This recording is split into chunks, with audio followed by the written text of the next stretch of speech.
بیاں کس سے جا کر کروں درد اپنا، ہے غیروں کی دنیا نہیں کوئی اپنا۔ کوئی جا کے بابا سے کہہ دو یہ جا کر کہ لے جاؤ آ کر، اکیلی ہے زہرا رونے پہ بہرا۔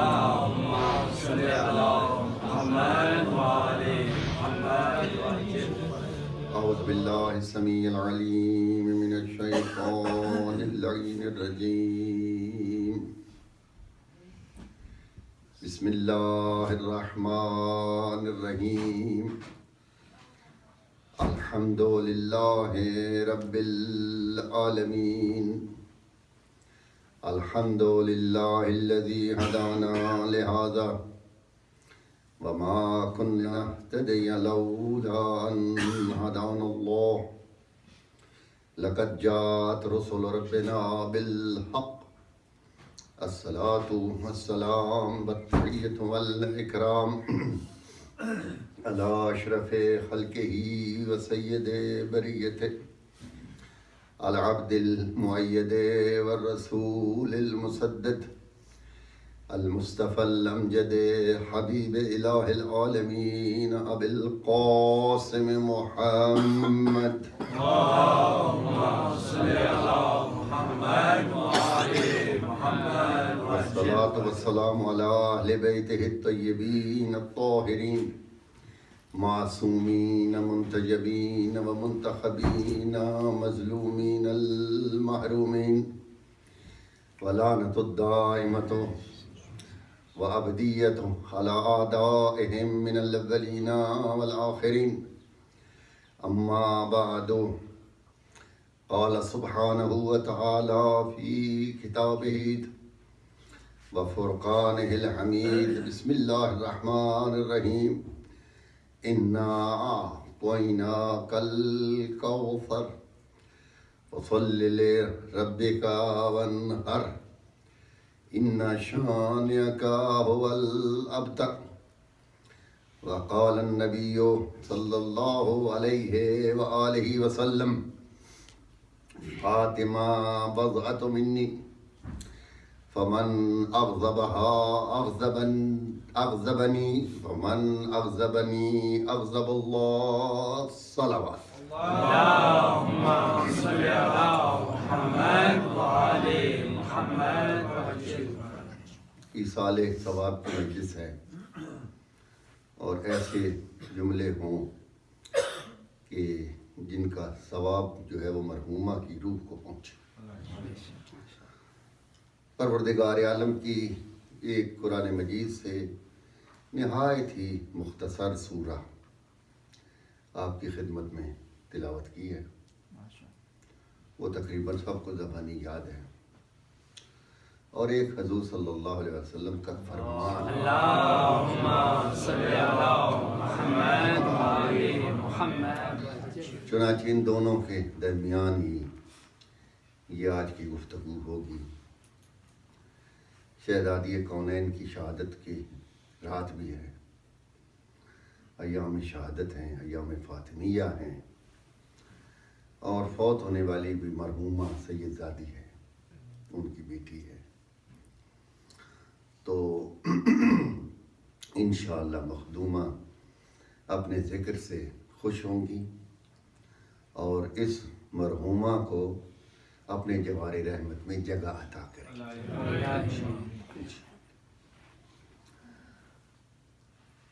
عزیزان محترم، قرآن مجید فرقان حمید ایک اللہ کا وہ کلام ہے جس کا یہ دعویٰ ہے کہ ولا رطب ولا یابس الا فی کتاب مبین. یہ وہ کتاب ہے کہ جس میں ہر خشک اور ہر تر کا ذکر ہے، مگر یہ ایک کلیہ ہے، یعنی اس کتاب میں تفصیل نہیں ہے. ڈیٹیلز نہیں ہیں. اگر ڈیٹیلز میں ذکر ہوتا تو یہ کتاب چونکہ قیامت تک کے لیے ہے تو پھر آپ خود سوچیں کہ کتنی کتابیں بنتی اور ان کو سنبھالنا کتنا مشکل ہوتا. تو چنانچہ خدا نے اس میں کلیات کو ذکر کیا ہے اور اس کی توضیح جو ہے اور اس کی تفسیر اس کے لیے ہمیں محتاج کیا ہے اس دروازے کا جہاں پہ قرآن نازل ہوا ہے. کہ قرآن مجید کو لے کر مطمئن نہ ہو جانا کہ ہمارے پاس قرآن آ گیا ہے. جب تک وارثان قرآن سے تمسک نہیں رکھو گے تو یہ قرآن تمہاری سمجھ میں آئے گا ہی نہیں. کہہ دیا اقیم الصلاۃ، نماز پڑھو. کیا پڑھو، کیسے پڑھو، رکوع کسے کہتے ہیں، سجدہ کسے کہتے ہیں، تشہد کیا ہے، قرآن نے تو نہیں بیان کی. وآتوا الزکوٰۃ، زکوٰۃ دو. کن چیزوں پر زکوٰۃ دو، کتنی مقدار ہے، کیا نصاب ہے، اس کا مستحق کون ہے، کس کو دینی ہے، کب دینی ہے، یہ قرآن نے تو نہیں کہا. احکام نازل ہوئے، تفصیل ہے حدیث میں. تو چنانچہ چونکہ ہر چیز کا ذکر ہے تو قرآن مجید میں عقائد بھی ہیں، قرآن مجید میں فروعات بھی ہیں، قرآن مجید میں معاملات بھی ہیں. یعنی آپ نے زندگی کیسے گزارنی ہے، تجارت کرنی ہے تو اس کے کیا طریقے ہیں، زراعت کرنی ہے تو کیا طریقے ہیں، جی رشتہ داروں کے ساتھ ڈیلنگ کیسے کرنی ہے، نکاح کے مسائل ہیں، طلاق کے مسائل ہیں، جی دولت کمانے کے، اس پر خرچ کرنے کے، اس کا حساب رکھنے کے، جی اور پھر قیامت سے بھی بتایا گیا ہے کہ کیا ہوگا تمہارے ساتھ، قبروں میں کیا ہوگا، آگے کیا ہوگا، سب کچھ بیان کرتی ہیں. اور پھر عقائد کے لحاظ سے بھی تفصیل سے بیان کیا. اللہ وحدہ لا شریک ہے، اس کو واحد ماننا، اس کی صفات کیا ہے، اس کے ساتھ کسی کو شریک کرنا کتنا بڑا جرم ہے، کن باتوں سے شرک ہوتا ہے. اور پھر بتایا گیا کہ انبیاء پر ایمان، اس کے نمائندوں پر ایمان، اس کے فرشتوں پر ایمان، وہ جو وحی لے کر آتے ہیں، وہ جو کتابیں نازل ہوئیں ان پر ایمان، جی اور قیامت تک کے لیے تمہارا رہبر کون ہوگا، تمہارا ہادی کون ہوگا، دین کا ذمہ دار کون ہوگا، اس کا بیان. تو عقائد کی بھی پوری تفصیل بیان کرتی گئی. چنانچہ ہمارا دعویٰ یہ ہے اور قرآن اس کا گواہ ہے کہ حضور کے بعد جن کو ہمارا رہبر بنایا گیا ہے ان کا ذکر بھی قرآن میں موجود ہے. اور یہ میں نے پہلے عرض کر دیا ہے کہ ڈیٹیلز نہیں ہیں، رموز ہیں، اشارے ہیں، کلیات ہیں جن سے پتہ چلتا ہے. اب یہ جو میں نے آپ کے سامنے سورہ پڑھی ہے تو اس میں خدا کیا ارشاد فرما رہا ہے، ہر آدمی اگر اس پر غور کرے تو مطلب سمجھ جاتا ہے. کسی بڑے عالم کی ضرورت نہیں ہے. اے پیغمبر انا اعطیناک الکوثر، اے پیغمبر ہم نے تمہیں کوثر عطا کی. اچھا کوثر سے کیا مراد ہے؟ جو عام ذہنوں میں ہے مسلمانوں کے کہ کوثر سے مراد ایک پانی کا چشمہ ہے، اور واقعاً ہے. قیامت والے دن اس سے ہم سیراب ہوں گے انشاءاللہ. تو کیا یہ مراد ہے انا اعطیناک الکوثر، ہم نے تمہیں کوثر عطا کی. اچھا اگلی آیت کیا ہے؟ ایک آیت دوسری کا ترجمہ کرے گی اور تیسری اس کی تفسیر کرے گی. فصل لربک، چنانچہ اس نعمت عظما کے بدلے میں پیغمبر تم اپنے رب کی نمازیں پڑھو.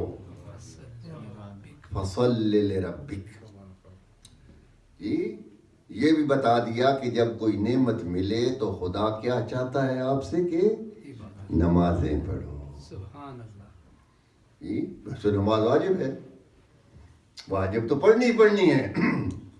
دیکھیے واجب ہے ڈیوٹی، اوور ٹائم بھی لگاؤ. اوور ٹائم کیا ہے؟ تہجد پڑھو جی، نوافل پڑھو. کوئی نعمت ملی ہے تو شکر ادا کرو. یہ اوور ٹائم ہے. اور خدا کے یہاں کتنا انصاف ہے. ویسے بھی اوور ٹائم کرنے والا بندہ کمپنی والوں کو اچھا لگتا ہے کہ یہ ہمارا چاہنے والا ہے اور دیکھو ڈیوٹی سے زیادہ کام کر رہا ہے. اور اکثر آپ دیکھتے ہیں کہ اوور ٹائم کے پیسے بھی زیادہ ملتے. تو خدا کے ہاں بھی یہی ہے. فرض نماز کیا ہے؟ یہ جو 5 نمازیں ہیں، اس میں ہر بات کا آپ کو لحاظ رکھنا ہے کیونکہ یہ ڈیوٹی ہے آپ کی. اس میں آپ کو کوئی چھوٹ نہیں ہے. مثلا اگر آپ کھڑے ہو کر پڑھ سکتے ہیں تو بیٹھ کر پڑھیں گے تو باطل ہو جائے گی. ڈیوٹی ہے. اگر بیمار ہیں، معذور ہیں، بیٹھ کر پڑھنا کے علاوہ کوئی چارہ نہیں ہے تو پڑھیں. لیکن باہر سے چل کر آپ آ گئے ٹھیک ٹھاک، ادھر کرسی پر بیٹھ گئے. بھائی آپ کھڑے بھی ہو سکتے ہیں، آپ چل بھی سکتے ہیں جی. آپ کو کوئی اٹھا کر تھوڑی لایا ہے تو پھر آپ بیٹھ کر نہیں پڑھ سکتے. اگر آپ سمجھتے کہ زیادہ نہیں کھڑا ہو سکتا تو جتنا کھڑا ہو سکتے اتنا واجب ہے. آپ کھڑے ہو، چاہے آپ احتیاطاً پیچھے کرسی بھی رکھیں، آگے میز بھی رکھیں. اور بینکم و بین اللہ، جب آپ یہ سمجھے کہ اب میں نہیں کھڑا ہو سکتا، آپ پہنچے اہدنا الصراط المستقیم پر اور آپ نے سمجھا اب میں نہیں کھڑا ہو سکتا، بیٹھ جاؤ جی. سورہ فاتحہ تمام کی، دوسری سورہ شروع کی، آپ سمجھتے میں اب فریش ہو گیا، پھر کھڑے ہو جاؤ. پھر بیٹھے رہو گے تو نماز باطل ہو جائے گی. چنانچہ یہ فرض میں ہے، استحباب میں نہیں.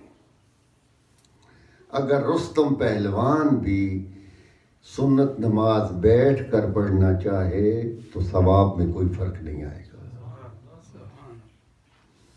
بے شک یہ اوور ٹائم ہے، خدا نے چھٹی دے دی. کیا صرف بیٹھ کر؟ نہیں، لیٹ کر پڑھو. کیا صرف لیٹ کر؟ نہیں، چلتے ہوئے پڑھو. مستحب نماز، نوافل جی چلتے ہوئے پڑھو، کوئی حرج نہیں. پہلے وضو کر لو، اس کے بعد نیت کرو قبلہ کی طرف رخ کر کے چل پڑو.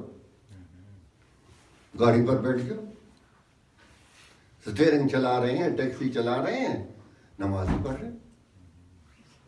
آگے بھی دیکھتے جائیں، شیشے بھی دیکھتے جائیں. نہ جھکنے کی ضرورت ہے نہ سجدے کی ضرورت ہے. اشارے سے اب رکوع ہے، اب سجدہ ہے جی. 100 رکعت پڑھ لیں لندن جاتے جاتے، 2 رکعت کر کے اجر بھی زیادہ ہے، ثواب بھی زیادہ. سید الساجدین زین العابدین علیہ الصلوۃ والسلام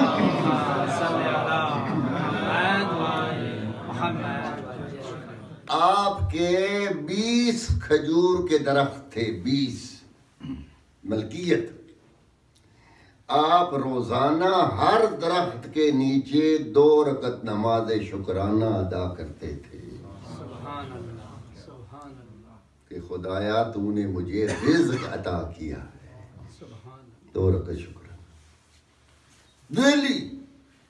یہ نہیں ایک دفعہ جی. آپ اگر کرنا چاہتے ہیں تو زیادہ تردد کی ضرورت بھی نہیں ہے.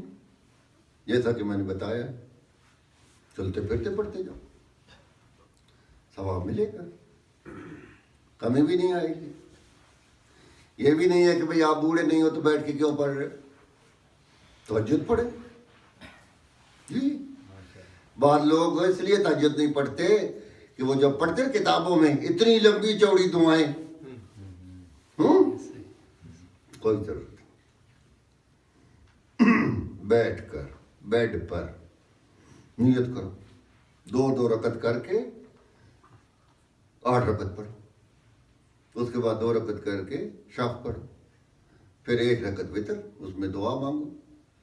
دعا بھی یہ جو لمبی ہے ضروری نہیں ہے, صرف کہو اللہم اغفر للمؤمنین والمؤمنات.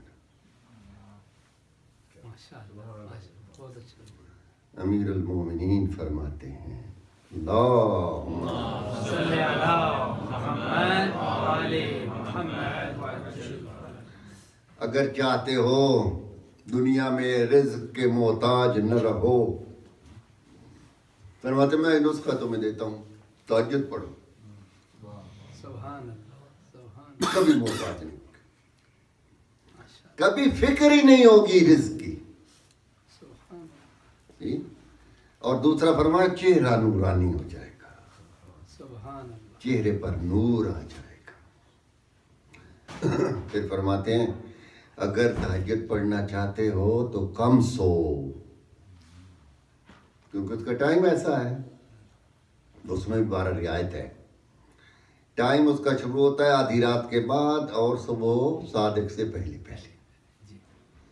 لیکن اگر کوئی شخص یہ سوچے کہ میں نہیں جاگ سکتا, مغرب عشاء کے بعد بھی پڑھ سکتا, سبحان پڑھ کے سو جاؤ. سبحان. جی. اگر چاہتے ہو تہجد پڑھیں تو کلیہ بتایا, کم سویا کرو. اگر کم سونا ہے تو کم رات کو کھایا کرو. جی. پھر فرماتے ہیں کم کھاؤ گے, کم سو گے, کم سو گے, تہجد پڑھو گے, چہرہ نورانی ہو جائے گا, رزق مل جائے گا. سبحان اللہ. یہ آپ نے کئی دفعہ سنا ہوگا روایات میں.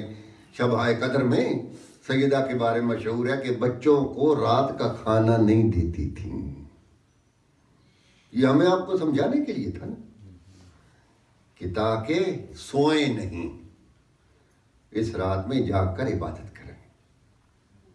چنانچہ یہ بات ایک درمیان میں آ گئی تو فصلی لربک, نماز پڑھ. چھٹے امام فرماتے ہیں دنیا میں معرفت خدا کے بعد نماز سے افضل میں کسی کام کو نہیں جانتا. سبحان اللہ. اور اس سے نماز فریضہ نہیں مراد, نماز فریضہ پڑھ لیا ہے, سنتیں پڑھ لی ہیں, نوافل پڑھ لیے ہیں. اب بھی اگر فارغ ٹائم ہے, آپ چاہتے ہو کہ خدا راضی ہو, پڑھ لو نماز. قربتاً اللہ, قربتاً اللہ, قربتاً اللہ. یہ جو آپ نیت کرتے ہیں وضو کرتے ہوئے, نماز پڑھتے ہوئے, قربتاً اللہ کیا ہے؟ میں اللہ کے قریب ہو جاؤں, سبحان اللہ. میں اللہ کے قریب ہو جاؤں. تو کون نہیں چاہتا اللہ کے قریب ہو جائے؟ تو قرب کا کیا طریقہ ہے؟ سب سے افضل ہے نماز. نماز پڑھو, ون ہر, اور اونٹ کو نہر کرو. اونٹ کو نہر صرف اونٹ کے لیے ہے, آپ کو پتہ ہے. مختلف ذبائح ہیں, مثلا بھیڑ ہے, بکری ہے, مرغی ہے, گائے ہے. جی. اس کی ذبح یہ ہے کہ جہاں 4 جو رگیں ہیں ان کو کاٹنا ہے, یہ ذبح ہے. مچھلی کا ذبح یہ پانی زندہ نکل آئے. اونٹ کا کیا ذبح ہے؟ نہر.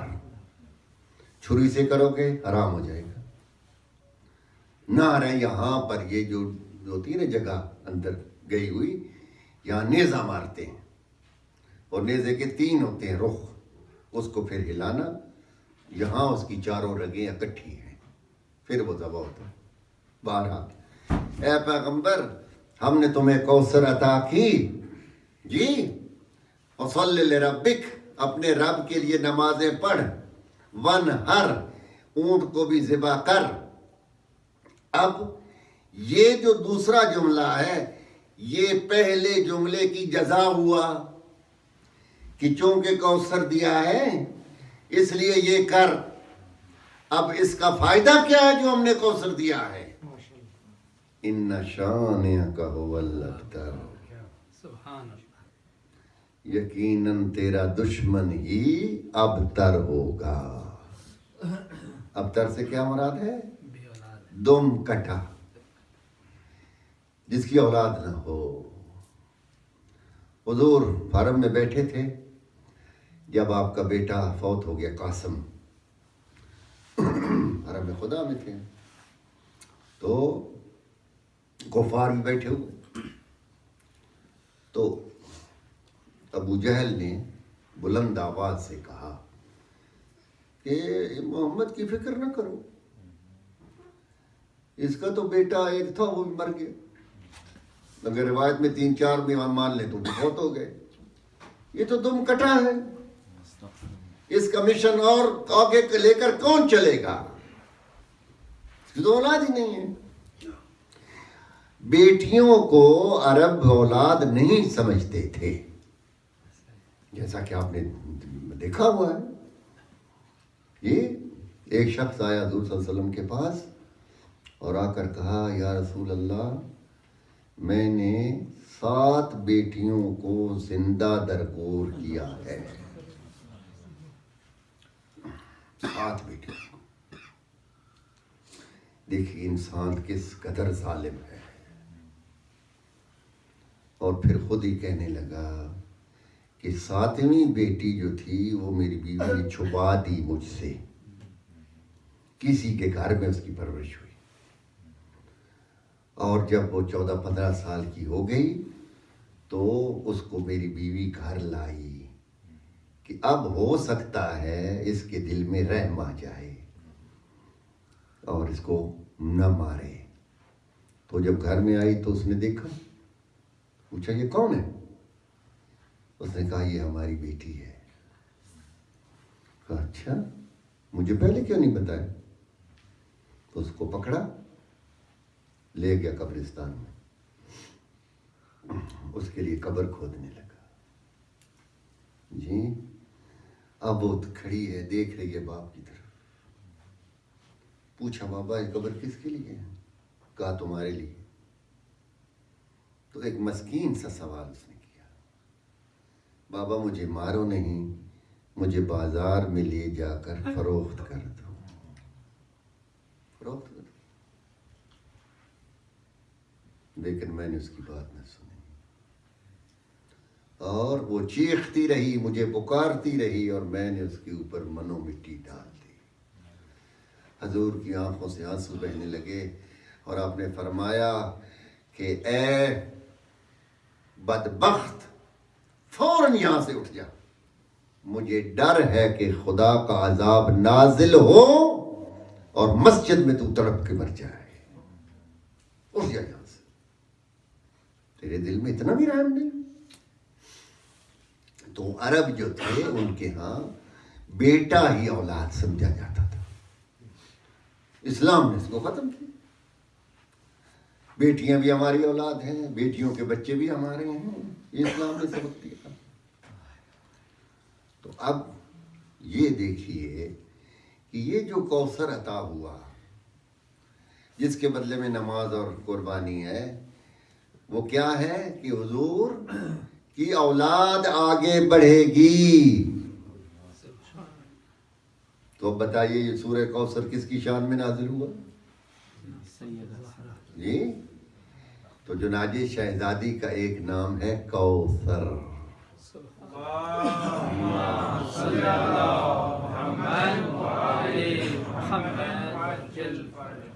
اس وقت محتاط اندازے سے پوری دنیا میں سادات کی تعداد 50 ملین ہے، 50 ملین۔ یہ ہے کوثر۔ دنیا کا کوئی خطہ ایسا نہیں ہے جہاں پہ سید نہ ہو. جہاں جہاں اسلام پہنچا ہے سیدوں کے ذریعے پہنچا. افریقہ لے لیں، انڈونیشیا لے لیں، ملائیشیا لے لیں، یہ تھائی لینڈ لے لیں، فلپائن لے لیں، جدھر بھی اسلام گیا ہے سادات کے ذریعے گیا ہے. اور ابھی بھی ان کی قبریں وہاں موجود ہیں اور لوگ ان کی زیارت کرتے ہیں. تو یہ ہے وہ تحفہ جو خدا نے سیدہ کو عطا کیا. حضور فرماتے ہیں کہ اللہ نے ہمارے انوار کو حضرت آدم کی پشت میں رکھا. جی جب حضرت آدم بنے پنجتن پاک کے انوار تو پہلے سے تیار تھے. جی تو حضرت آدم کی پشت میں رکھا. حضرت آدم سے وہ منتقل ہوئے حضرت نوح کو، اور چلتے چلتے چلتے حضرت ابراہیم سے اسماعیل، اور پھر حضور کے آباء و اجداد، پھر وہ آئے حضرت عبد المطلب کے پاس وہ نور، وہاں سے 2 ٹکڑوں میں تقسیم ہوئے. ایک عبداللہ کو ملا جس سے حضور پیدا ہوئے، ایک ابو طالب کو ملا جس سے علی پیدا ہوئے. سبحان اللہ، سبحان اللہ. یہ 2 نور تو ایسے آئے، مگر اس میں سیدہ کا نور نہیں تھا. سیدہ کا نور کسی نبی کو عطا نہیں. اور اس کی دلیل کیا ہے میں بتاتا ہوں. حضور کی حدیث ہے، اے فاطمہ اگر خدا علی کو پیدا نہ کرتا لم یکن لہا کفوا دون آدم وغیرہا. اے فاطمہ اگر علی پیدا نہ ہوتے آدم سے لے کر تمام انبیاء اور قیامت تک آنے والے اولیاء اور اوصیاء کوئی بھی تیری ہمسری کے قابل نہیں تھا. آئے خوشنودی فاطمہ زہرا سلام اللہ علیہا بلند تر صلوات. اللہم صلی علی محمد و آل محمد وعجل. اگر علی نہ ہوتے تو فاطمہ کا کوئی خوف نہیں تھا. جی معصومہ قوم نے شادی نہیں کی، 27-28 سال کی شہید ہوئی ہیں. کیوں نہیں کی؟ خوف نہیں تھا. جی حضرت مریم نے کیوں شادی نہیں کی؟ خوف نہیں تھا. خوف کی بڑی اہمیت ہے. یہاں ایک مسئلہ عرض کر دوں. بچوں کا رشتہ کرتے وقت یہ خیال رکھنا ضروری ہے، اور یہی اسلامی تصور ہے کہ کف کا خیال رکھو. کف کیا ہے؟ بعض لوگوں نے اسے ذات پات بنا لیا ہے. کف سے مراد یعنی آپ کی بچی یا اگلا بچہ تعلیمی لحاظ سے دیکھو کیسے ہیں، معاشرتی اعتبار سے دیکھو کیسے ہیں، عادات کے لحاظ سے دیکھو کیسے ہیں. ایک جاہل ان پڑھ کو اپنی اچھی پڑھی لکھی بیٹی نہ دو. اگر بیٹی نیک ہے، نمازی ہے، تو کسی بدکار کو نہ دو. یہ ظلم اس پر نہ کرو. خوف کا خیال رکھو. یہ نہ دیکھو کس کے پاس دولت ہے، کس کے پاس شہرت ہے، اور اپنی بیٹی اسے دے دو. کیسی دردناک ہوگی اس کی زندگی. تو یہ ماں باپ کا فریضہ ہے کہ وہ شادی کرتے ہوئے کف کا خیال رکھیں. چنانچہ سیدہ کا نور اقدس نہ آدم کو ملا، نہ نوح کو ملا، نہ ابراہیم کو ملا، حالانکہ محرم ہیں. حضرت ابراہیم محرم ہے جناب سیدہ کے، یاد ہے. حضرت آدم بھی محرم ہیں، مگر خدا نے نہ دیا. اور نور فاطمہ کو ڈائریکٹ پیغمبر کو عطا کرنے کے لیے زمین سے آسمان کی طرف بلایا. سبحان الذی اسری بعبدہ لیلا من المسجد الحرام الی المسجد الاقصی الذی بارکنا حولہ. پاک ہے وہ ذات جس نے پیغمبر کو سیر کرائی. اور حضور فرماتے ہیں جبرائیل مجھے لے گئے جنت میں اور مجھے ایک درخت کے پاس لے گئے جس کے اوپر ایک سیب لگا ہوا تھا اور اس سے ایسی خوشبو آ رہی تھی کہ جو دنیا میں نے آج تک نہیں سنی تھی. کہا اللہ کے حبیب یہ خدا آپ کو تحفہ دے رہا ہے, اس سیب کو تناول فرمائیے. حضور فرماتے ہیں میں نے اس سیب کو تناول کیا, زندگی میں آج تک ایسا میں نے ذائقہ نہیں چکھا تھا. اتنے میں عاطف غیبی کی آواز آئی, یا نبی اللہ ھذا تحفتون. اس کو سیب نہ سمجھنا, یہ ایک تحفہ تمہیں دیا گیا ہے. اور وہ کیا ہے کہ فاطمہ کا نور جنت سے تمہیں ڈائریکٹ عطا کر دیا گیا. سبحان اللہ, سبحان اللہ. حضور تشریف لائے اور وہ نور منتقل ہوا اس بطن اقدس میں کہ جس شہزادی کو خدیجۃ الکبریٰ سلام اللہ علیہ. اللہم صلی علی محمد وآل محمد. علامہ طبری اہل سنت کے عالم ہیں, وہ خصائص اپنی جو ان کی کتاب ہے اس میں وہ لکھتے ہیں کہ بعض لوگ کہتے ہیں کہ عائشہ جو ہے وہ سب عورتوں سے افضل ہیں, اور بعض کہتے ہیں کہ فاطمہ سب سے افضل ہیں. تو وہ کہتے ہیں میرا کیا عقیدہ ہے کہ جبرائیل نے حضرت عائشہ کو سلام دیا, ایک دن آئے حضور کے پاس, یہ ان کا عقیدہ ہے. اور جبرائیل نے کہا کہ میرا سلام دیجئے اپنی اہلیہ کو,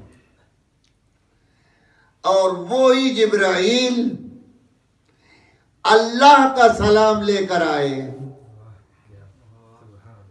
کس پر؟ جناب سیدہ پر.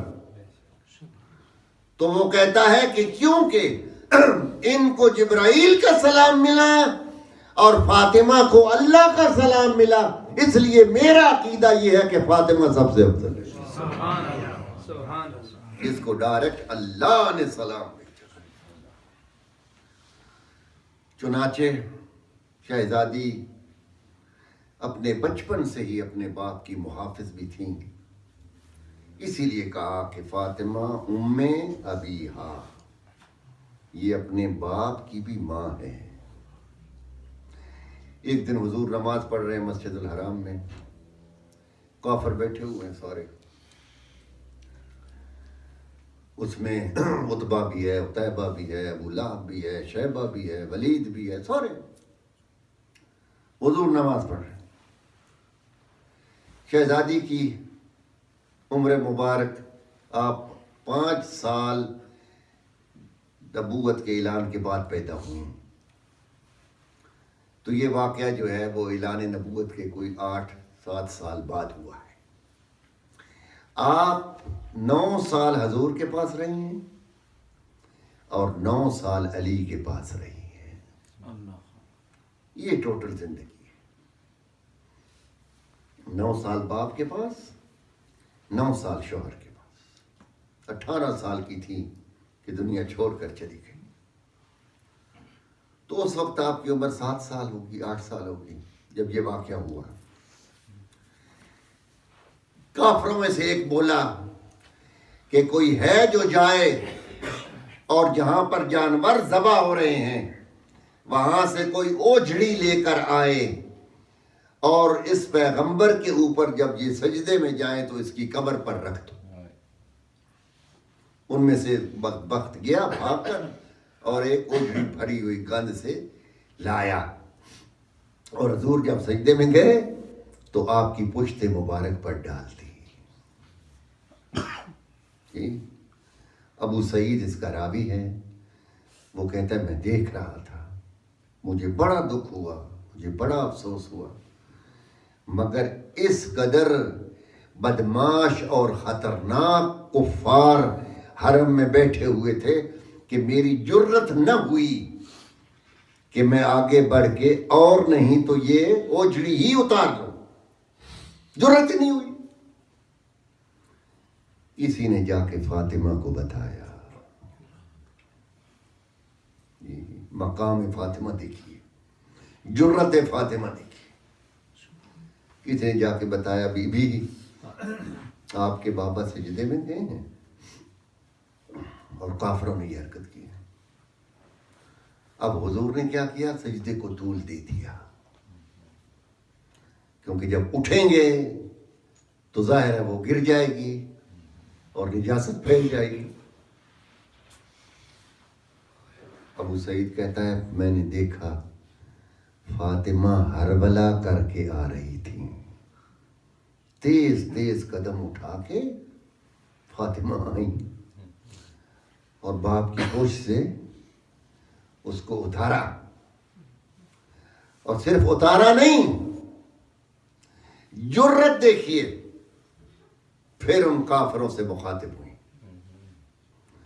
اور فاطمہ کا بولنا تھا اس قدر جرت مند آواز تھی کہ ان کی ہنسی بند ہو گئی، کوئی جواب نہ دے سکا۔ اور میں یہ منظر دیکھ رہا تھا، اتنے میں حضور نے سر کو اٹھایا اور آپ نے آسمان کی طرف ہاتھ بلند کیے اور کہا اللہم الیک بالقریش، خدایا میری اس توہین کا بدلہ قریش سے لینا۔ 3 مرتبہ یہ جملہ کہا، اللہم الیک بالقریش، اللہم الیک بالقریش، اللہم الیک بالقریش، اور اس کے بعد پھر نام لیے، اللہم الیک ولید، اللہم الیک ابی جہل، اللہم الیک عتبہ، اللہم الیک شیبہ۔ ابو سعید کہتا ہے جن کے پیغمبر نے نام لیے وہ سارے جنگ بدر میں علی کے ہاتھوں جہنم میں چلے گئے، فی النار۔ اب یہ دیکھیے کوئی معمولی بات ہے، یہ ایک چھوٹی سی بچی، یہ ابو سعید جیسا آدمی جرت نہ کر سکا، مگر آپ آئیں اور کس جرت سے باپ سے اس کو اتارا اور پھر کافروں کی آنکھوں میں آنکھیں ڈال کر بات کی۔ یہ تھی وہ شہزادی، اسی لیے حضور نے کہا کہ فاطمہ ام ابیہا، یہ میری ماں ہے، اس نے مجھے ماں کا پیار بھی دیا ہے، چنانچہ اپنے باپ کا خیال رکھیں۔ اب میں یہ پوچھتا ہوں، جو کہتے ہیں 3 بیٹیاں ہیں 4 بیٹیاں ہیں، یہ وہ تو بڑی تھیں، یہ اگر کوئی اور ہوتی تو وہ بھی آتی، اس کا مطلب ہے صرف فاطمہ تھی، اور یہ ایک مقام تو نہیں ہے۔ جنگ خندق میں جب جنگ خندق کی خندق کھد رہی تھی، بور تو نہیں ہو رہے آپ؟ بسم اللہ، رائے کچھ نو دیے محمد و آل محمد صلوات،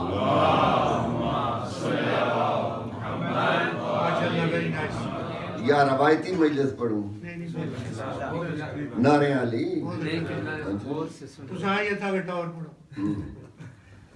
چنانچہ خندق کا جب ہوا نا فیصلہ کس نے کتنی کھودنی ہے، تو حضور نے اپنے ذمہ بھی لیا کہ اتنا حصہ میں نے کھودنا ہے، اور ساتھ ہی امیر علیہ السلام کا حصہ بھی تھا۔ خندق کے میدان میں جب یہ کھدائی ہو رہی تھی، ایک تو رمضان تھا جی، روزے کی حالت میں کھودتے تھے، اور جب افطاری ہوتی تو گھر جاتے تھے تو گھر میں کھانے کے لیے کچھ نہیں ہوتا تھا۔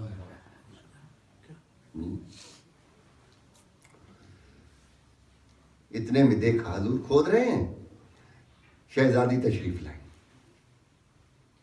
بابا جی بیٹا، یہ تھوڑا سا روٹی کا ٹکڑا ہے، یہ میں نے خود ہی آٹا تیار کیا ہے، وخبزت، میں نے روٹی پکائی ہے حسن اور حسین کے لیے، اور ایک ٹکڑا آپ کے لیے لائی ہوں۔ حضور نے منہ میں رکھا اور کیا جملہ ارشاد فرمایا، فاطمہ واللہ آج تیسرے دن کے بعد میرے منہ میں ایک لقمہ آیا ہے، تیسرے دن کے، جی جو کائنات کے مالک، جن کے لیے سارا جہان بنا۔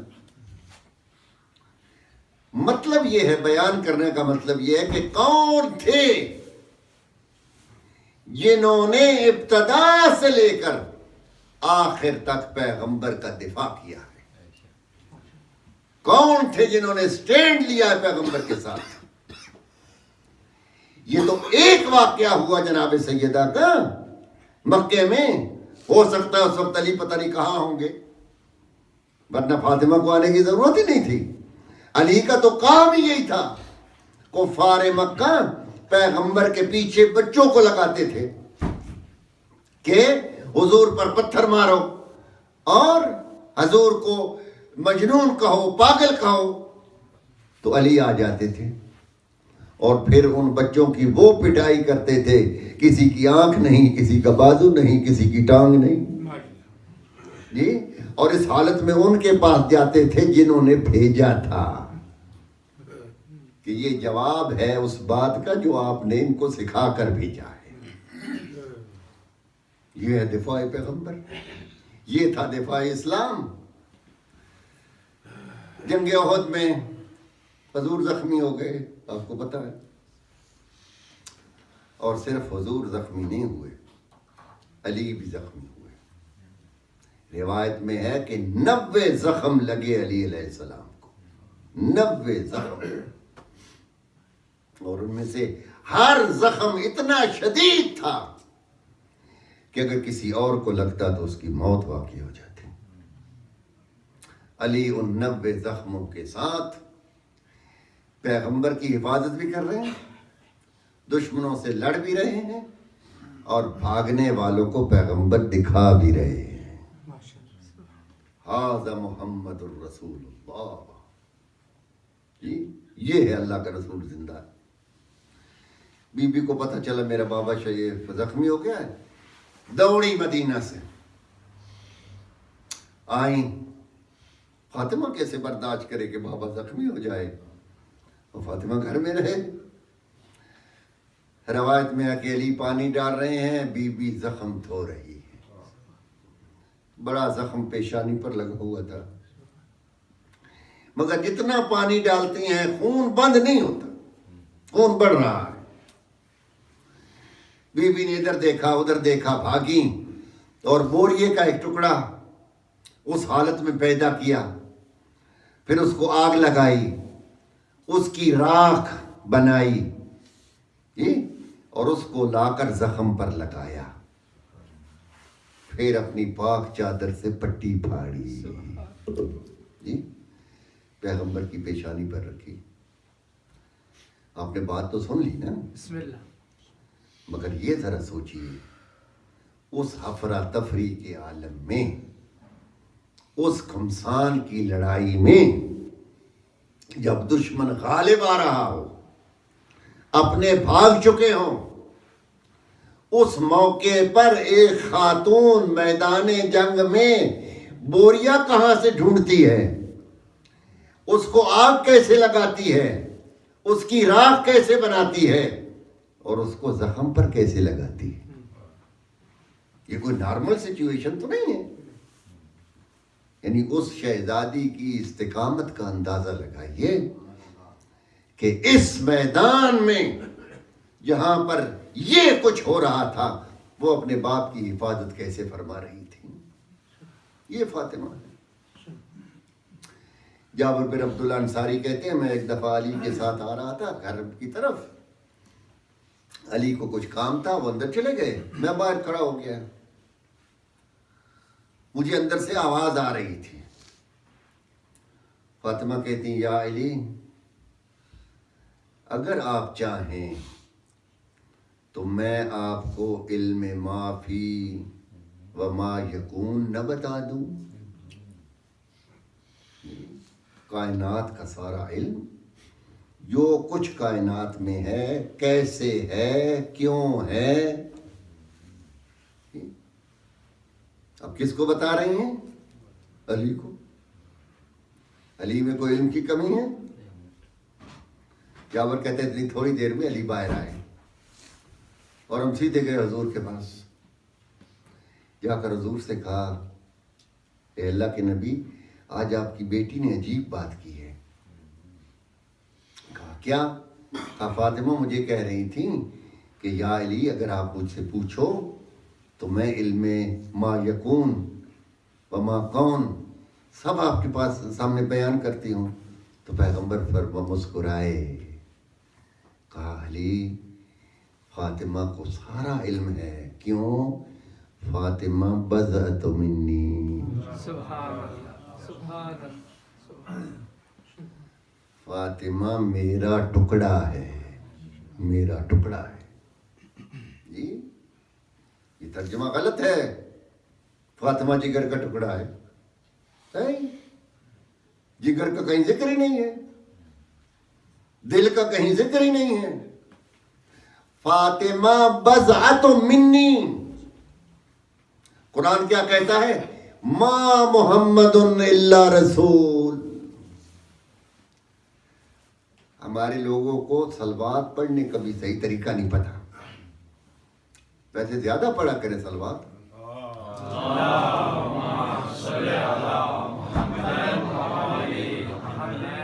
مگر جب آئے محمد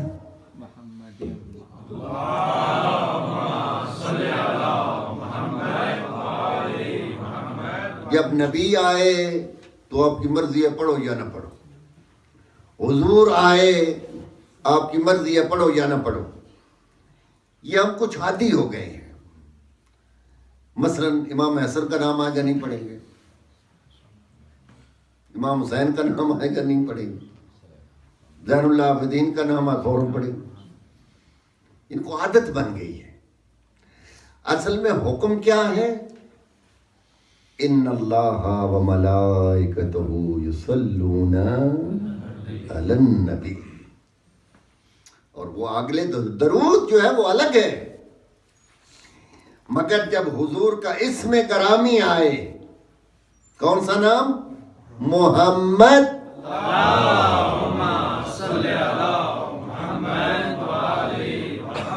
تو یہاں درود واجب ہے. نہیں پڑھیں گے تو بے احترامی ہوگی. یہ عربوں اور ایرانیوں میں یہی رواج ہے نا کہ جب انہوں نے صلوات پڑھانی ہے نا مجمع سے, تو وہ درمیان میں کیا کہہ دیتے ہیں؟ محمد.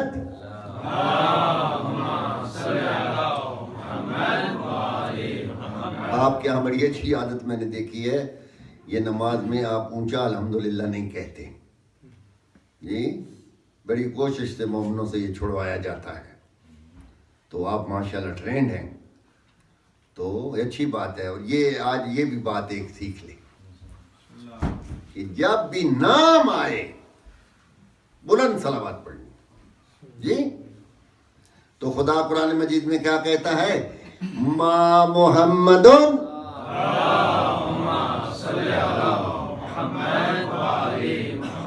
الا رسول.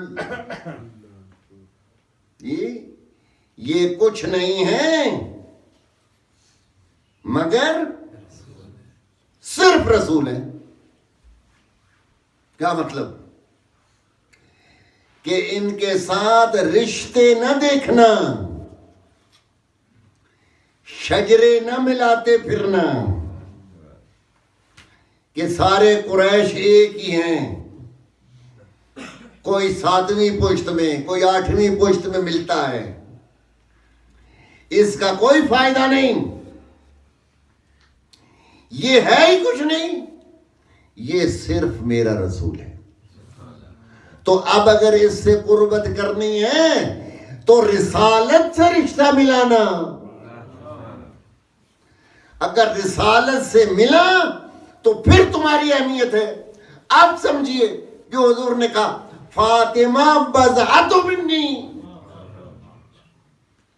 یعنی فاطمہ رسول کی بیٹی ہے اور رسول کا جزو ہے۔ سبحان اللہ، سبحان اللہ۔ یہ صرف نبی کی بیٹی نہیں ہے، یہ رسالت کا جزو ہے۔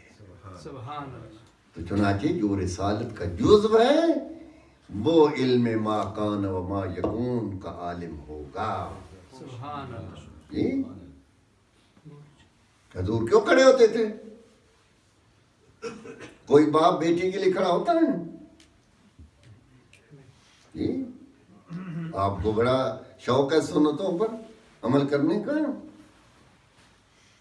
کبھی استقبال کیا بیٹی کا؟ کبھی بیٹی کو اپنی جگہ پہ بٹھایا ہے؟ بیٹی آئے تو کھڑے ہو جاتے ہو؟ نہیں، آپ کو پتا ہے بیٹی کا استقبال نہیں ہوتا۔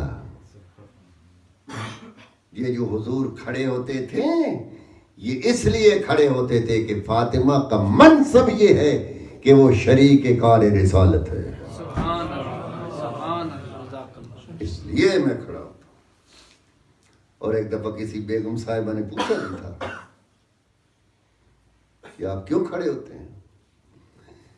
فرمایا ان اللہ یامرنی، جب فاطمہ آتی ہے تو خدا مجھے حکم دیتا ہے پیغمبر تعظیم کے لیے کھڑے ہو جاؤ، کھڑے ہو جاؤ۔ اللہ اکبر، عظمت فاطمہ۔ جی اور خدا نے کیوں شریک رسالت بنایا؟ اس لیے کہ پیغمبر نمونہ عمل ہیں۔ جی لقد کان لکم فی رسول اللہ اسوۃ حسنہ، پیغمبر تمہارے لیے ہم نمونہ عمل ہیں۔ تو پیغمبر نمونہ عمل کن کے لیے ہیں؟ مردوں کے لیے۔ تو ایک بیوی بھی تو ہونی چاہیے۔ الوسی ایک بہت بڑے عالم ہیں اہل سنت کے، وہ بھی اسی بحث میں آتے ہیں کہ حضور نے یہ کہا، ذرا ان کی بھی بات سن لینی چاہیے۔ وہ کہتے ہیں حضور نے کہا کہ میرے بعد جو ہے عائشہ سے 1 ثلث دین سیکھنا، 1 ثلث دین سیکھنا، یہ حضور کی حدیث ہے۔ وہ کہتا ہے فاطمہ کے بارے میں نہیں کہا، حالانکہ وہ جزو رسالت ہیں، وہ شریک رسالت ہیں، اور ان کو تمام عالمین کی عورتوں پر حضور نے فضیلت دی ہے خدا کے حکم سے، مگر یہ حدیث نہیں آئی ہے فاطمہ کے بارے میں۔ تو وہ کہتا ہے اس کی وجہ یہ ہے کہ حضور کو پتا تھا کہ فاطمہ میرے بعد یا 75 دن رہے گی یا 90 دن رہے گی، اس لیے نہیں فرمایا۔ وہ کہتا ہے واللہ اگر فاطمہ نے زیادہ دیر زندہ رہنا ہوتا تو پیغمبر کہتے کہ فاطمہ سے کل دین حاصل کرو۔ فاطمہ کل دین تھی مگر ان کے پاس موقع نہیں تھا۔ یہ ہے فاطمہ، کتنا مختصر عرصہ ہے اور کیا کیا تبلیغ کی ہے۔ میں زیادہ دیر آپ کو زحمت نہ دوں۔ شہزادی جب دربار میں گئی ہیں تو ایک خطبہ ارشاد فرمایا ہے، بڑا لمبا خطبہ، اور ہمارے یہاں رسم تھی، علماء سادات اس خطبے کو یاد کرتے تھے، زبانی یاد کرتے تھے۔ وہ صرف یہ خطبہ نہیں ہے کہ میں حق لینے کے لیے آئی ہوں اور مجھے حق دے دو، نہیں، وہ خطبہ نیج البلاغہ کے مقابلے کا ہے۔ اس میں وہ حکمتیں اور فلسفے جو شہزادی نے دربار میں ارشاد فرمائے،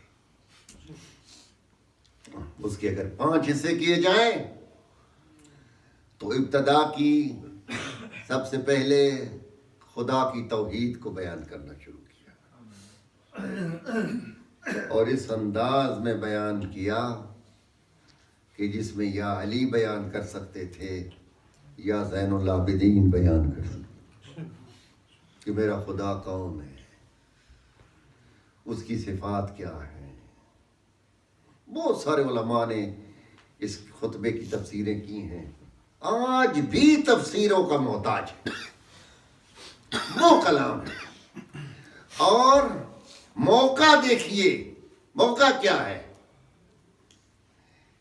دروازہ ٹوٹا ہے، پہلو زخمی ہے جی، اور ان کے سامنے کھڑی ہیں جنہوں نے زبردستی حکومت پر قبضہ کر لیا، اور پھر اس طرح کا کلام، ایسا بیان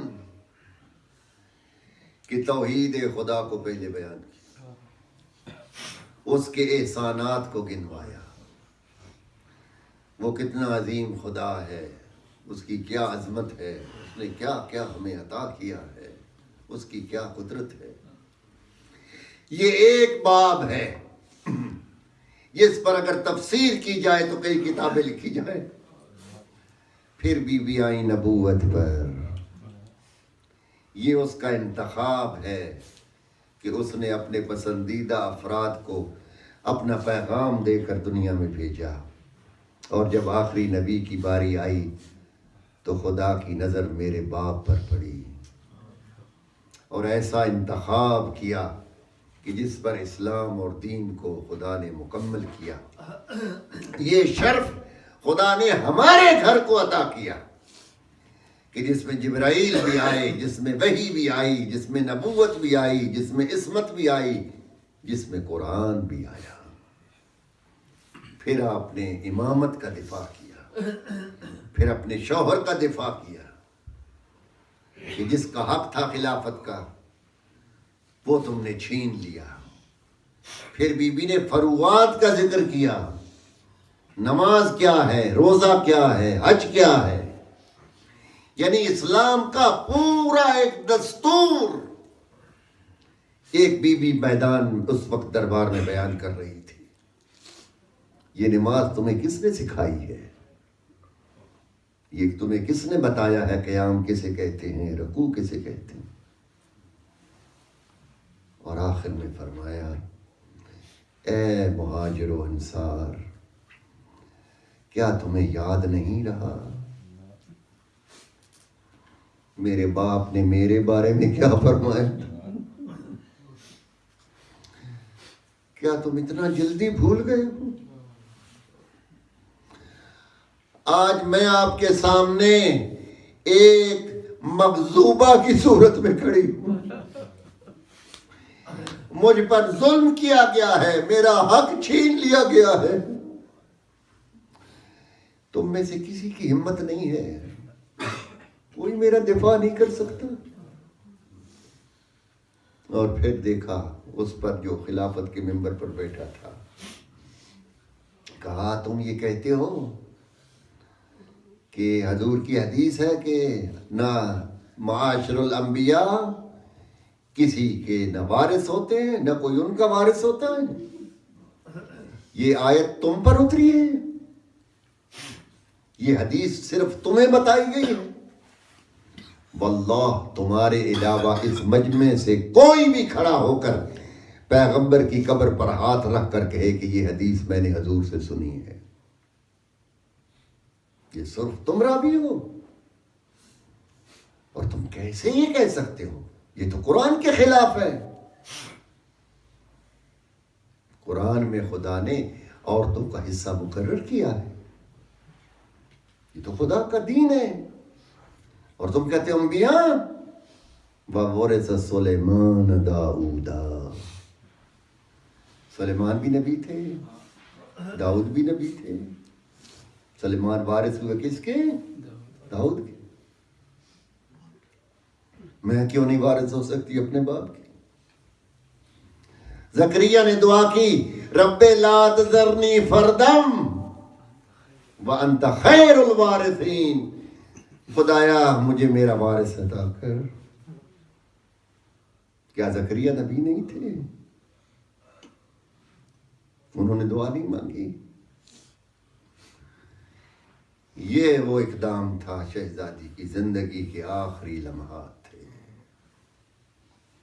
جس میں علم و حکمت کے موتی پروئے، اور ایسی گفتگو کی کہ دربار میں سناٹا چھا گیا، کسی میں ہمت نہیں تھی کہ جواب دے سکتا۔ یقین مانیے ہمارے پاکستان اور ہندوستان کے جو ہمارے اہل سنت برادران ہیں، ان بیچاروں کو اس سے غافل رکھا گیا ہے، یہ باتیں ان کو یقین نہیں آتا، ایسے ان کو بتاتے ہیں کہ یہ بہتان ہے، یہ شیعہ الزام لگا رہے ہیں۔ اگر انہیں یقین ہو جائے کہ یہ کچھ جناب سیدہ کے ساتھ ہوا ہے تو کوئی بھی سنی نہ رہے گا، یقین مانیے۔ زیادہ شیعہ کس بات پر ہوئے ہیں؟ اسی بات پر، بی بی کے حق پر بھی ہو، مولانا اسماعیل مبلغ اعظم اسی بات پر شیعہ ہو۔ ہمارے بہت بڑے عالم دین ہیں جنہوں نے کتاب لکھی الغدیر، لبنان کے ہیں، سید شرف الدین، یہ گئے مصر اور وہاں کچھ مطالعہ کرنے کی کتابیں وہاں کی لائبریری میں، ان کے علماء کو پتہ چلا کہ شیعوں کا بہت بڑا عالم آیا ہے، تو چلو اس سے ملتے ہیں، اور یہاں ہمارا علمی گڑھ ہے تو ظاہر ہے اس کو ایسے ایسے سوال کریں گے کہ اس کا جواب نہ دے سکے۔ تو آئے تو کہا کہ جی ہم آپ کو دعوت دیتے ہیں کھانے کی، آپ ہمارا تشریف لائیے۔ انہوں نے کہا ایک شرط پر۔ جی کون سی شرط ہے؟ کہا کوئی سوال نہیں کریں گے ہم سے، پھر میں دعوت قبول کرتا ہوں۔ کہا ٹھیک ہے۔ آئے، کھانا ہوا، اب پروگرام تو پہلے ہی تیار تھا، رہ نہ سکے۔ ایک نے کوئی سوال کیا تو صاحب نے کہا کہ بھئی آپ نے ہم سے وعدہ کیا تھا کہ سوال نہیں ہوگا، تو آپ اپنے وعدے کے خلاف کر رہے ہیں۔ کہا نہیں، آپ اہل علم ہیں، ہمارے اور طلباء کے درمیان کچھ اختلافات نظریات کے ہیں، تو ہم آپ سے فائدہ اٹھانا چاہتے ہیں، اجازت دیجیے۔ کہا اچھا پھر پہلا سوال میرا ہوگا۔ کہا ٹھیک ہے۔ کہا تفصیل نہیں بتانی، یا ہاں یا نہ، بس۔ کہا ٹھیک ہے، کیجئے سوال۔ کہا کیا حضور کی حدیث ہے کہ من ماتا ولم یعرف امام زمانہ ہی مات میتۃ جاہلیہ، کہ جو مر گیا اور وقت کے امام کا معرفت اسے نہ ہوئی تو وہ جہالت کی موت مرے گا، یعنی جہالت کی موت، کفر کی موت۔ کہا ہاں یا نہ؟ انہوں نے کہا ہاں ہے۔ کہا حضور کے بعد جب وہ دنیا سے چلے گئے تو آپ کے نزدیک امام اس کا وقت کا اور خلیفہ حضرت ابو بکر ہیں یا نہیں ہیں؟ کہا ہیں. کہا بس آخری سوال ہے، اس کا اگر جواب آپ نے دے دیا تو پھر مجھ سے 1000 سوال کر لینا. آپ پوچھیے. کہا کیا فاطمہ نے ابو بکر کی بیعت کی ہے؟ بس وہ تھوڑی ڈیٹیل بیان کرنے لگے. کہا ڈیٹیل نہیں، ہاں یا نہ. خاموش ہو گئے. اگر کہیں کی ہے تو ثابت نہیں کر سکتے، کسی کتاب میں نہیں ہے. اور اگر کہیں نہیں کی ہے تو نتیجہ کیا ہوگا؟ حضور کی حدیث ہے، من مات ولم یعرف امام زمانہ مات میتۃ جاہلیہ. تو کیا فاطمہ اس حدیث کی مصداق ہوں گی؟ جبکہ حضور کی حدیث ہے فاطمہ سیدۃ النساء العالمین من الاولین والآخرین. میری بیٹی فاطمہ تو عورتوں کی سردار ہے، اول سے لے کر آخر تک. فَهِيَ سَيِّدَةُ النِّسَاءِ أَهْلَ الْجَنَّةِ، یہ تو جنت کی عورتوں کی سردار ہے. تو یہ حدیثیں کدھر جائیں گی؟ خاموش ہو کے سر جھکا کر بیٹھ گئے. کہا اچھا ٹھیک ہے، تم نے اپنا شوق پورا کر لیا، اب سوچتے رہو، میں جا رہا ہوں.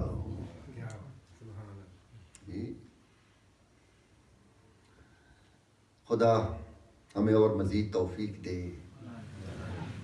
ہم بی بی کا مقدمہ لڑیں، ہم بی بی کی صداقت کو بیان کریں، یہ دنیا میں یہ ثابت کریں کہ بی بی صدیقہ تھی، بی بی معصومہ تھی، بی بی نے کوئی غلط مطالبہ نہیں کیا، یہ بی بی کا حق تھا. اور جب خدا کا حکم آیا پیغمبر واتے ذل قربا حق ہیں، آپ نے فاطمہ کو بلایا اور فدق عطا کیا. کیونکہ فدق جو ہے اس میں جنگ نہیں ہوئی ہے، وہ رسول کا مال ہے، اور آپ نے اپنی بیٹی کو عطا کیا. اس دن سے لے کر فدق پر بی بی کے عاملین جا کر کام کرتے تھے، اور وہاں سے جو رزق آتا تھا وہ شہزادی کے پاس آتا تھا. گھر میں تو نہیں رکھتی تھی مگر ملکیت تھی. چنانچہ جب یہ خلیفہ بنے تو انہوں نے عاملین کو ہٹا دیا، وہ خلیفہ پھنسا گئے. بی بی نے پوچھا کیا ہوا؟ کہا کہ خلیفہ کا حکم ہے، وہ ہم نے حکومت کے ضمن میں واپس لے لیا ہے. جس بنا پر شہزادی نے جا کر مقدمہ پیش کیا. اے بی بی، آپ پر لاکھوں درود اور سلام ہو، ہماری زندگیاں آپ پر قربان ہو جائیں. یقیناً ہم آپ کی صداقت کے گواہ ہیں. شہزادی آپ کے دشمنوں کے دشمن ہیں، آپ بے شک سچی تھیں، اور خدا ہمیں ہمت دے کہ ہم ساری دنیا کو سمجھائیں، دکھائیں، بتائیں. ایران کی اسلامی حکومت کو خدا حفظ کرے اور ان کو تا امام زمانہ کے ظہور تک اس حکومت کو قائم رکھے. کیا اچھی رسم چلائی ہے ایام فاطمیہ. ہر روز مجلسیں ہو رہی ہیں، ہر روز مجلسیں.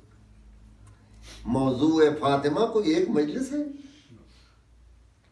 ہر سال 10 دن ایام فاطمیہ مناتے ہیں، بی بی کا ذکر کرتے ہیں، اور اسی مقدمے پر بحث ہے کہ بی بی سچی تھی. اور پھر عمر بن عبد العزیز نے ثابت کر دیا فدق واپس کر کے. جی تبری لکھتا ہے اپنی تاریخ میں کہ عمر بن عبدالعزیز نے صرف فدق نہیں دیا، اس کی خواہش یہ تھی کہ خلافت بھی علی کی اولاد کو دے کر جاؤں گا. یہ دونوں چیزیں غصب ہوئی تھی.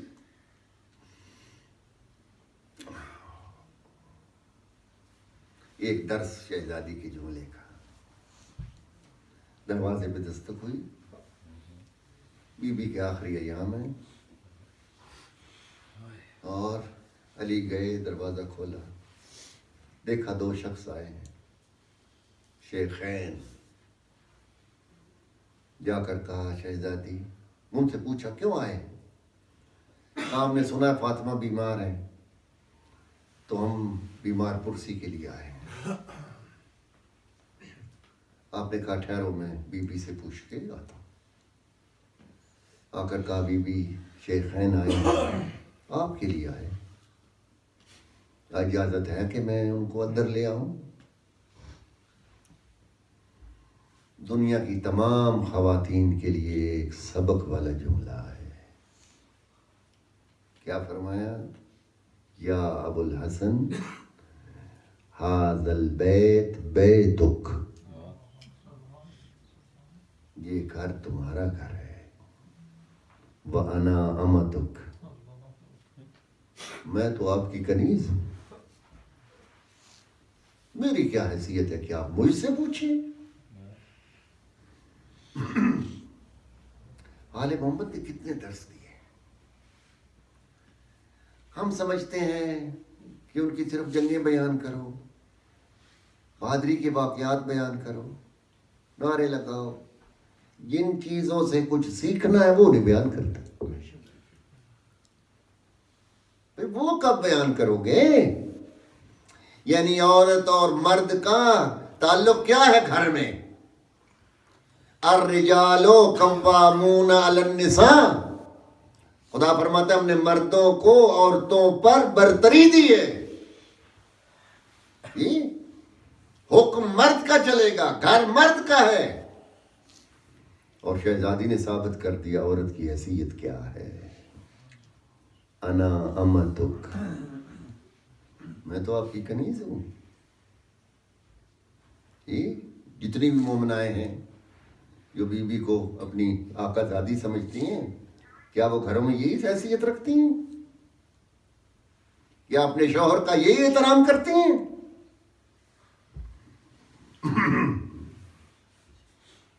شادی کے کچھ دنوں بعد حضور نے علی علیہ السلام کو بلایا. یا علی، فاطمہ کو کیسا پایا ہے؟ تمہاری شادی فاطمہ سے ہوئی ہے، فاطمہ کو کیسا پایا ہے؟ علی علیہ السلام نے جواب دیا، اللہ کے نبی، اللہ کی اطاعت کرنے میں فاطمہ کو میں نے اپنا مددگار پایا ہے.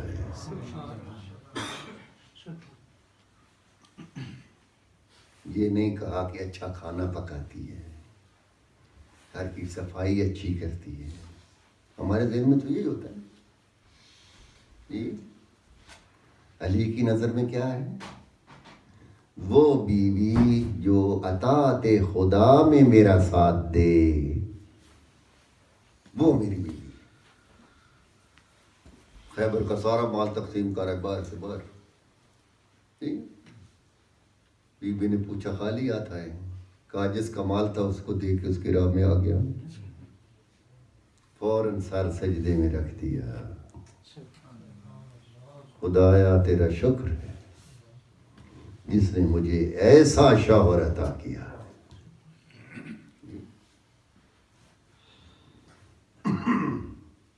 علی ان کو اندر لے آئے، پردہ لگا ہوا ہے، ادھر بیوی ہے ادھر وہ کر. پہلے انہوں نے آ کے سلام کیا. بخاری میں اور مسلم میں یہ روایت ہے. بی بی نے سلام کا جواب نہیں دیا. آپ کو پتہ ہے سلام کا جواب واجب ہے. جی فاطمہ معصومہ ہے، معصوم تو مستحب کام نہیں چھوڑتے، واجب کو کیسے ترک کرے؟ بیوی نے جواب نہیں دیا۔ اس کے بعد انہوں نے کہا ہم آپ کی بیمار پرسی کے لیے بھی آئے ہیں، آپ ہم سے رنجیدہ ہو کر دنیا سے نہ جائیں، اپنے بابا کو ہماری شکایت نہ کرنا، کیونکہ یہ حدیث تو سامنے ہے، فمن ابغضبها ابغضنی فمن ابغضنی ابغض اللہ، جس نے مجھے غضبناک کیا فاطمہ کو اس نے مجھے، جس نے مجھے اس نے اللہ کو۔ تو کہنے آئے ہیں کہ آپ کریم کی بیٹی ہیں تو ہم سے راضی ہو کر جائیے، حضور کے سامنے ہماری شکایت نہ کرنا۔ مولا کہتے ہیں فاطمہ نے دونوں ہاتھ دعا کی بلند کی اور فرمایا اللہم انی اشہد، خدایا گواہ ہے نا میں ان دونوں پر غضبناک ہو کر جا رہی ہوں، غضبناک ہو کر جا رہی ہوں، اور میں دونوں کی شکایت کروں گی اپنے بابا سے۔ اور دنیا میں پہلے بھی ایسے ہی روتی رہی ہیں، صبت علیہ مصائب، اے بابا جو مصیبتیں مجھ پر پڑی ہیں اگر دنوں پر بڑھتی تو کالی رات بن جاتی۔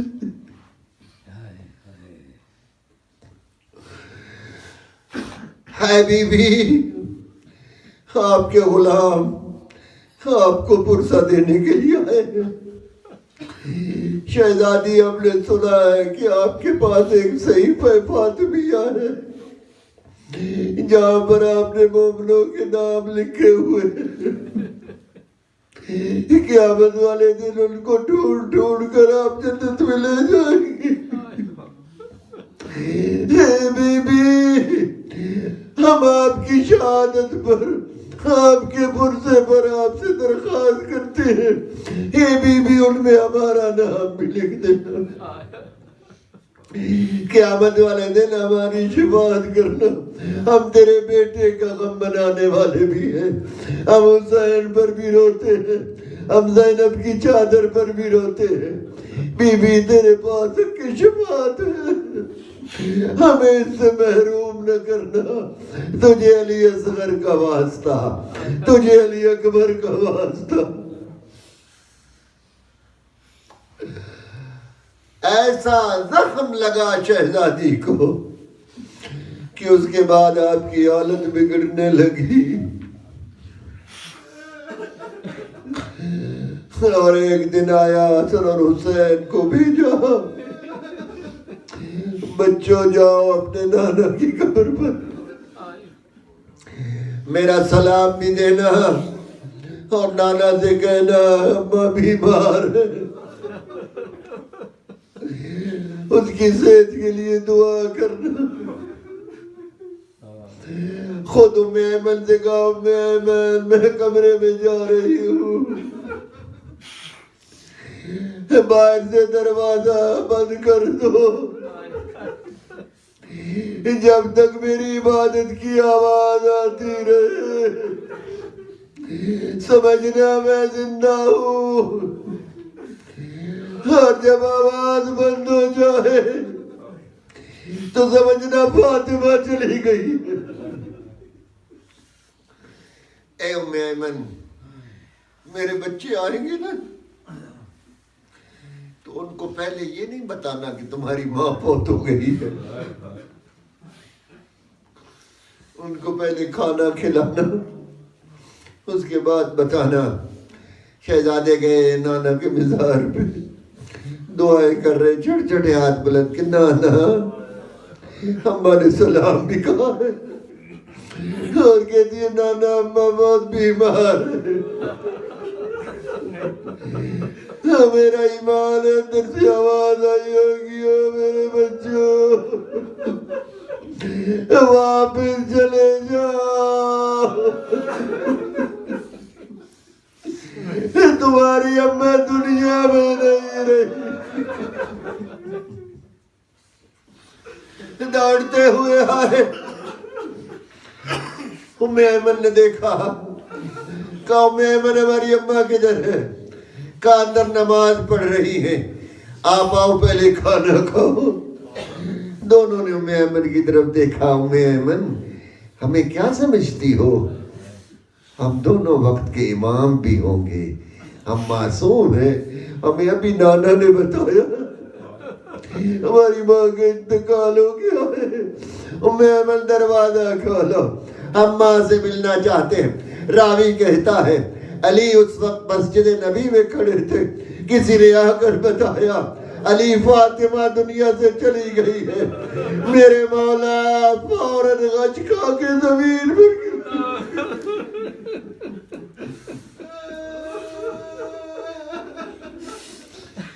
اور جب دفن کر رہے تھے علی کیا کہتے، کیا بہن کیا؟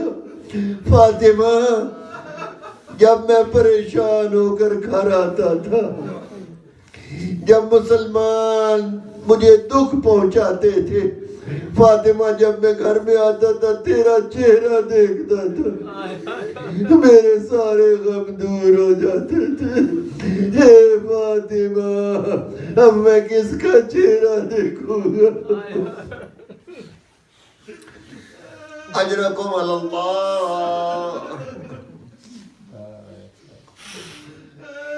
ام ایمن کہتی ہے میں پانی دے رہی تھی، فضا نے چادر کو پکڑا ہوا تھا، علی غسل دے رہے تھے، اچانک علی نے چیخ ماری۔ ام ایمن کہتی ہے میں نے پوچھا بولا کیا ہوا؟ ام ایمن میں تجھے کیا بتاؤں، فاطمہ کے جسم پر ایسے ایسے زخم آئے کہ جس کو اس نے مجھے بتایا بھی نہیں۔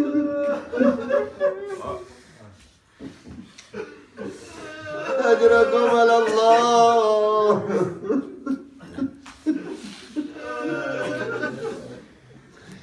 جنازہ تیار ہوا، علی نے کہا آؤ میرے بچوں اپنی ماں کا آخری دیدار کرو۔